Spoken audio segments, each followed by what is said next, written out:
ছিল দুই বন্ধু, রহিম আর করিম। গ্রামের সবাই তাদের খুব ভালোবাসত। বন্ধু, আমরা যদি এই জমিতে চাষ করি ইনশাআল্লাহ ভালো লাভ হবে। হ্যাঁ, আল্লাহ চাইলে অবশ্যই হবে।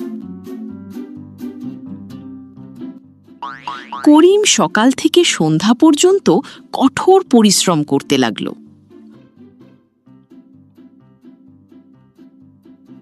অন্যদিকে রহিম মসজিদে বসে দোয়া করছে।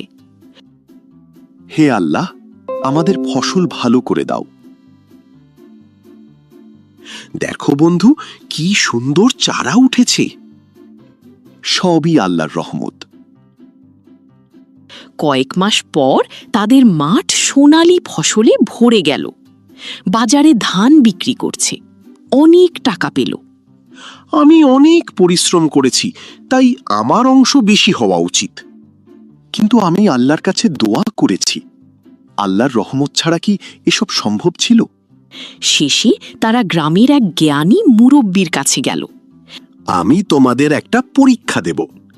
তিনি চাল আর কাঁকর মেশানো 2 বস্তা দিলেন। আগামীকাল সকাল পর্যন্ত চাল আর কাকর আলাদা করবে।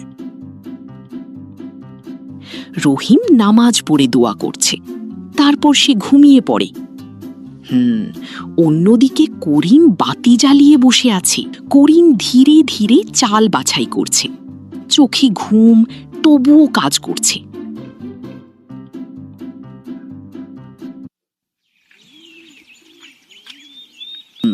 করিম বস্তা নিয়ে হাজির।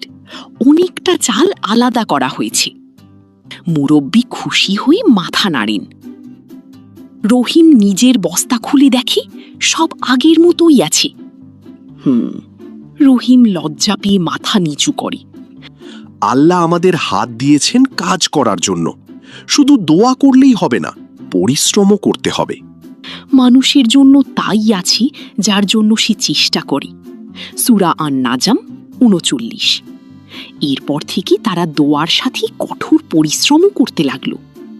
আল্লাহর উপর ভরসা রাখো, কিন্তু চেষ্টা ও পরিশ্রম করতেও ভুলে যেও না।